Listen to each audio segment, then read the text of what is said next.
Next on the news. You can only imagine how it felt for them. A community rallies behind a rookie officer who was shot in the head and remains in critical condition after the Louisville shooting. Also tonight, grappling with inflation, how people are struggling to get by and the problems some businesses are facing. Battling religious suppression, we'll hear firsthand experiences of the suffering Catholics are dealing with in Nicaragua. Plus this. This fire is gonna burn for a few days. A massive fire causes chaos at an Indiana recycling plant with people being forced to evacuate. I'm Christine Persichetti. Currents News starts right now.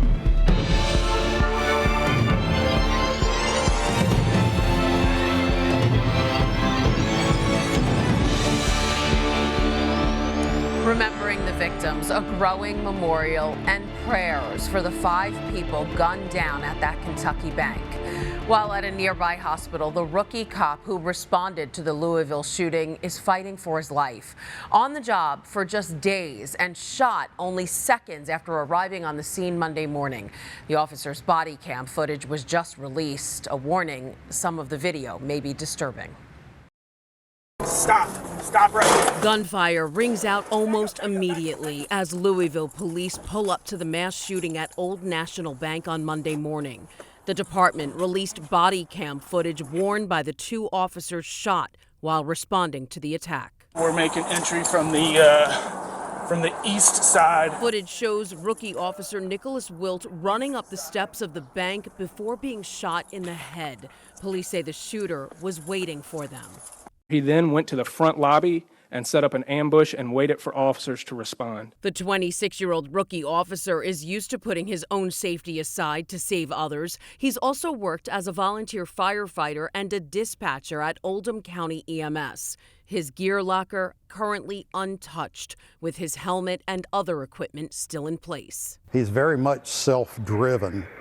You didn't have to beg him a lot or stay on him to, move on up. He initiated a good portion of it himself. These flowers on the steps of the bank honor the 5 people who were killed: Josh Barrick, Jim Tutt, Tommy Elliott, Juliana Farmer, and Dina Eckert, all who went to work on Monday morning and never made it home. Archbishop Shelton Fabre of Louisville is praying for the victims, saying in a statement, "My heart is heavy as we learn about another mass shooting now in our own Louisville community. Even with our Easter hope so recently renewed, we have been quickly reminded that we still live in the shadow of the cross of senseless violence." You can help the family of Nicholas Wilt. To donate, simply visit Facebook and search Louisville Metro Police Foundation. A post to donate to the cause is right on their page. We're also learning more about the shooter. The parents of Connor Sturgeon said he struggled with, quote, mental health challenges. They added that they never would have imagined him doing something so evil, and they plan to cooperate with police so they can understand exactly how this shooting happened. According to reports, Sturgeon was about to get fired from Old National Bank, where he had worked for some time. New York Governor Kathy Hochul is stockpiling enough of the abortion medication misoprostol to abort 150,000 unborn babies over the next 5 years.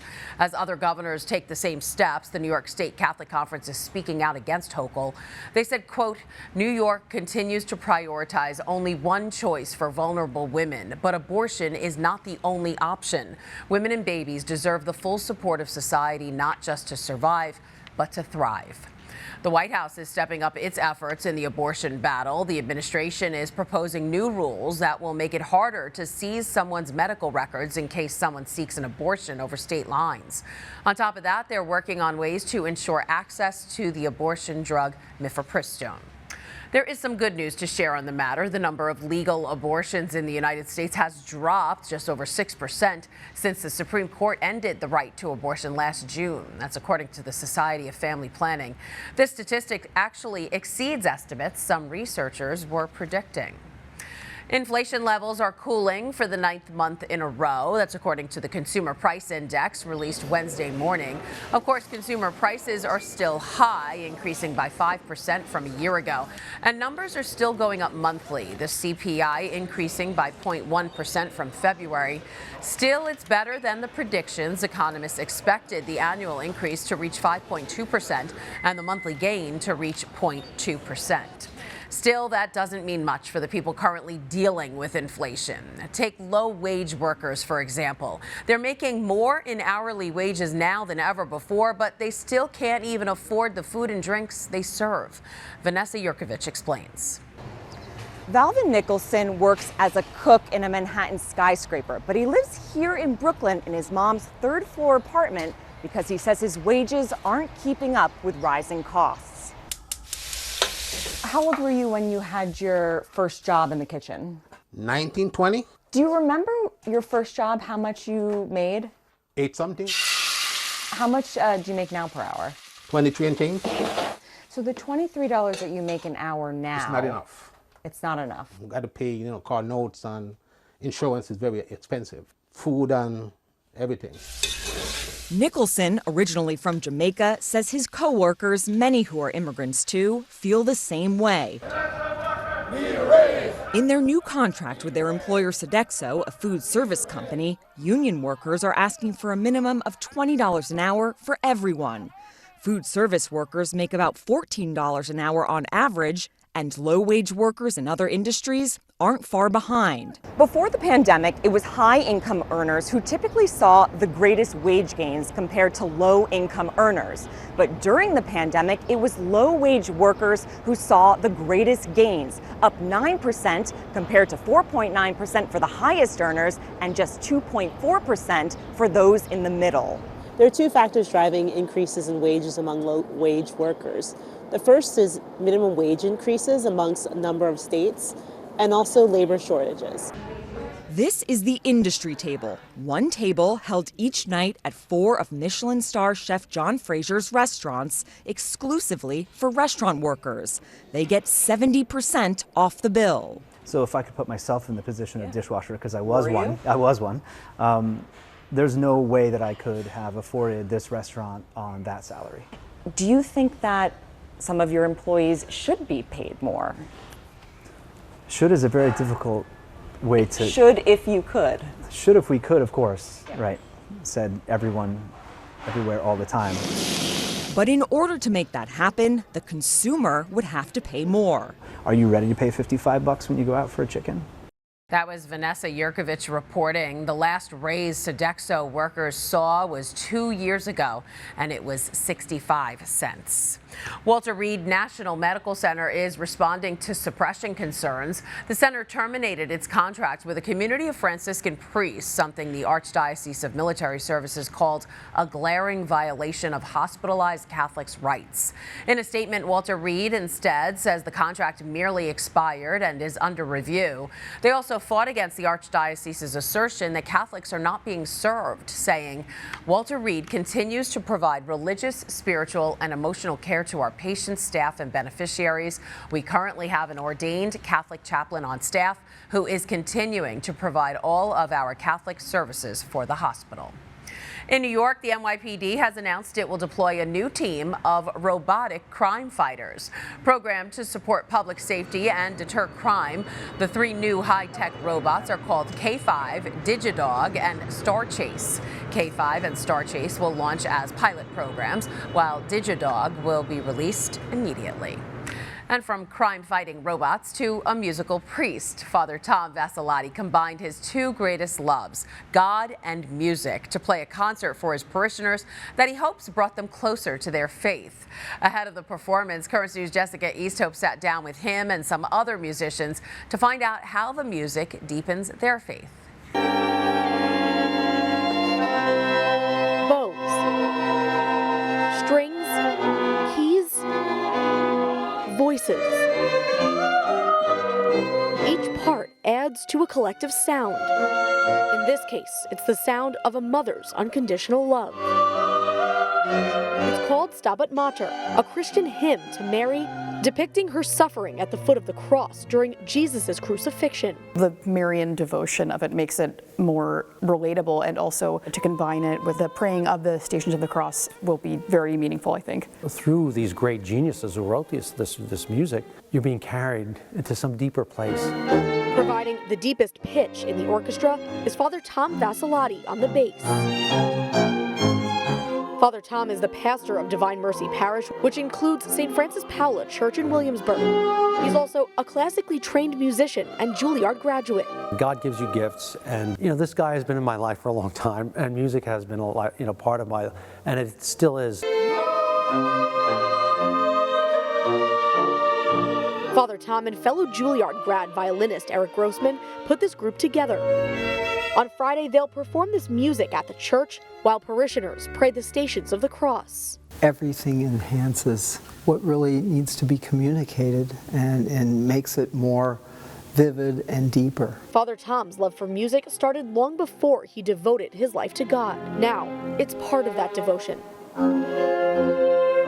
Each press, pluck, and note is intentional and evokes emotion. It's a place where people, through history, have brought forth the very best of themselves in terms of their competence and their art. It's a wonderful lesson for all of us to give the very best of what you have. This is the best of who Father Tom is. In Williamsburg, Jessica Easthope, Currents News. So talented. There's a lot more news headed your way. It's being called an unholy war against the Catholic Church, a first-hand account of religious persecution in Nicaragua. Plus, the air too dangerous to breathe, why thousands are being forced to evacuate their homes. And he's racing to the finish line for the 25th time. What's driving this marathoner to lace up his sneakers again?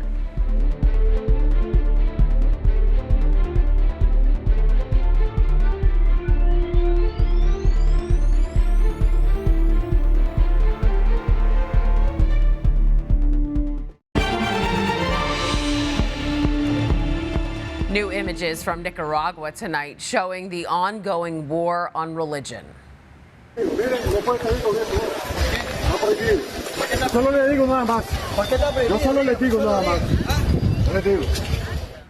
Ahead of Holy Week, the regime of President Daniel Ortega banned outside processions and religious activities.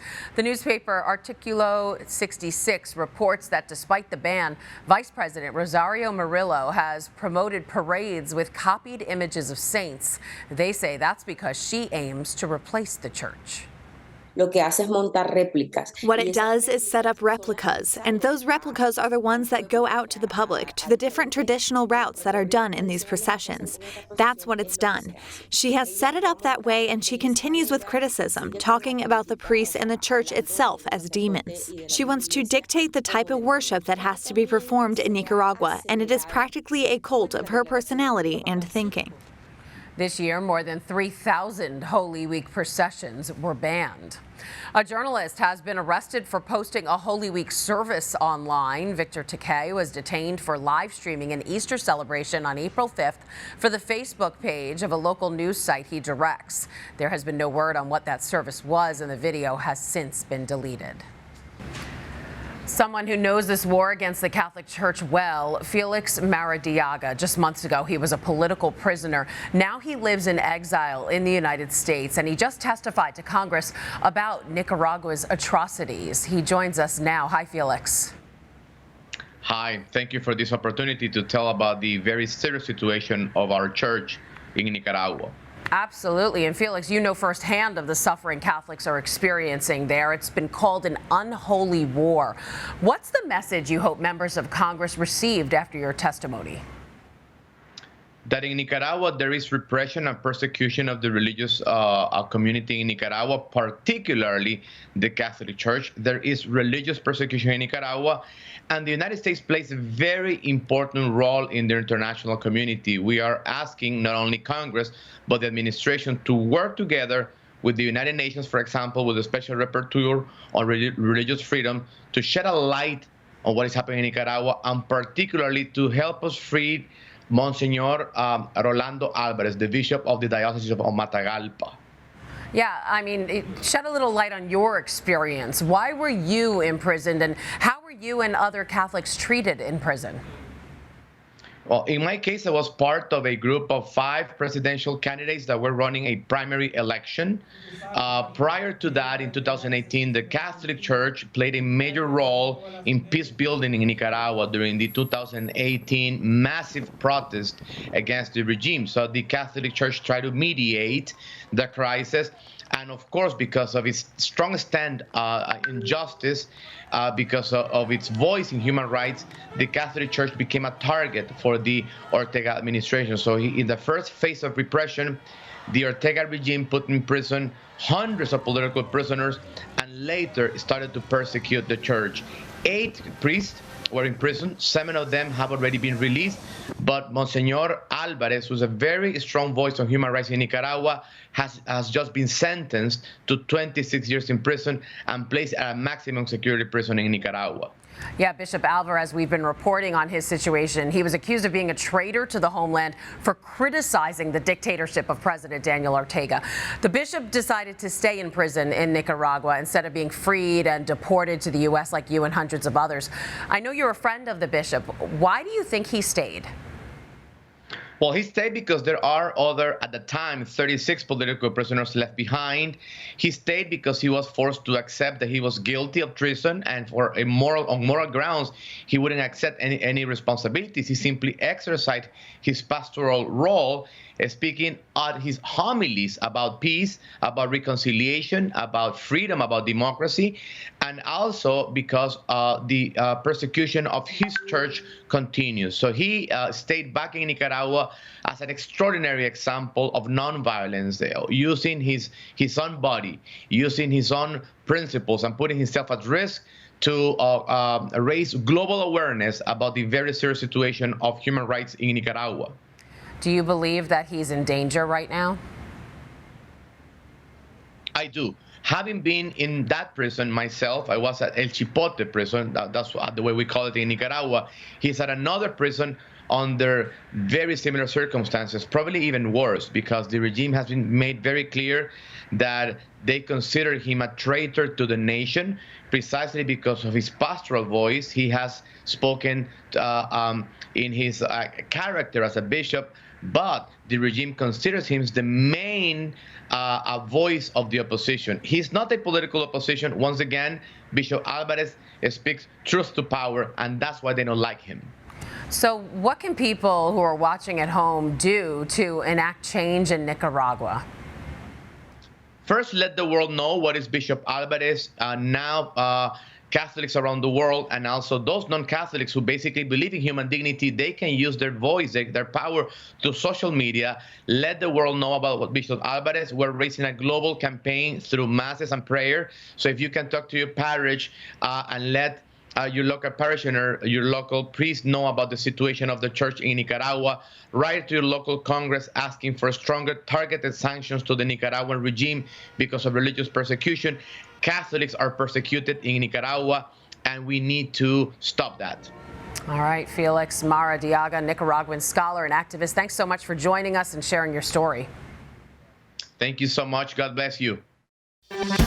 Also tonight, forced to flee because of a dangerous fire. So we may change the direction of the evacuations. Crews rushed to evacuate 2,000 people as plumes of harmful smoke spread across the sky. Right now on Currents News, toxic smoke concerns. Officials are warning that black cloud over Richmond, Indiana could be there for days as the fire that broke out at a plastics recycling plant Tuesday is expected to drag on. Officials say the smoke is, quote, definitely toxic, forcing the evacuation of thousands. Laura Aguirre has the latest. This fire is going to burn for a few days.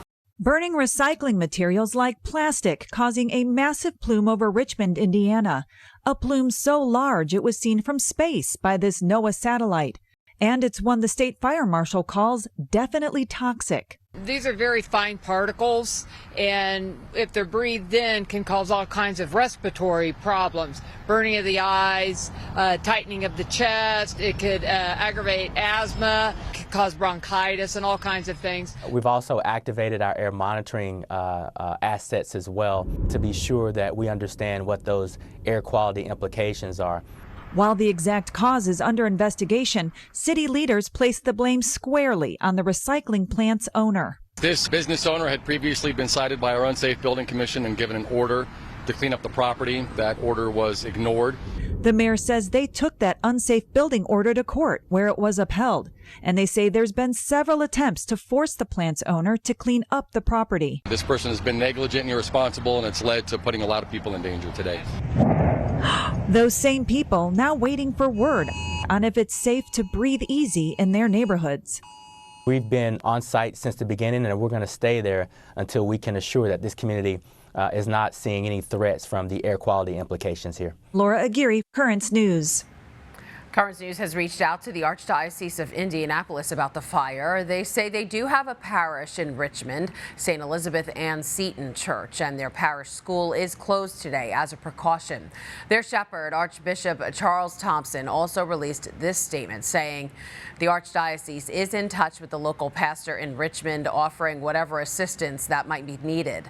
In the meantime, we hold the people of Richmond and the surrounding area in our prayers. Still to come on Currents News.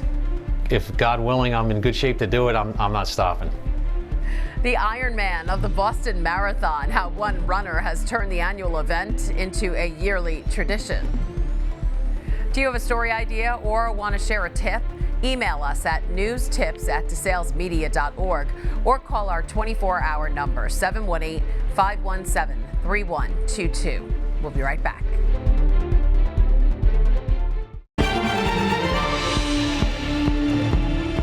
A hidden Bible verse has been uncovered by scientists. Researchers at the Austrian Academy of Science used ultraviolet light to find a chapter hidden underneath 3 layers of text. Believed to date back over 1,700 years, the newly discovered text is an interpretation of the Bible's Matthew chapter 12. A Massachusetts runner is taking his skills to the streets once again. He's training for his 25th marathon in a row. And as Leanna Falk finds out, this marathon man is running for a cause. I'm kind of looking forward to the gun going off and be able to get the show on the road. Daniel Anter is on a roll. The 51-year-old is on a mission 25 years in the making. It's something I couldn't turn my head, and then this morphed into a streak. The Warwick father of 5 is days away from joining the very select Quarter Century Club. It's a group of dedicated runners, and there's one way to get in. Run 25 consecutive Boston marathons. It could be called an addiction to some people, but it kept me healthy. If he does it, he'll be one of 120 active members nationally. And according to his wife, Katie, the 3rd Rhode Islander. It's impressive for me in that respect, and when the race is over, I'll have a beer to celebrate. Anter finished his first Boston Marathon in 1998. Running every race, one after the other, battling injury. Hamstring, repetitive use tendonitis stuff, iliotibial band, but nothing major, no breaks. The 2013 terror attacks. So this one always has a special place in my heart. And even personal loss. Dedicated to my mother. It's 2006. I ran 2:55:32. What do you think she'd say, knowing that you're... Oh, she's on my shoulder every year. His mom on his shoulder and his family cheering him on from the sidelines, as they've done 24 times before. As for the next 25 years. I do have some people say that, are you done? And there's no way. It's too much fun. There's a bunch of people well over 50. If God willing, I'm in good shape to do it, I'm not stopping. I'd love to hit 50. Good luck to him. That was Leanna Falk reporting. This year's Boston Marathon is set to take place on Monday, April 17th, and will feature nearly 300,000 athletes. Wow. And that is Currents News. I'm Christine Persichetti. Thank you for joining us, because we are putting your faith in the news. Hope to see you again next time.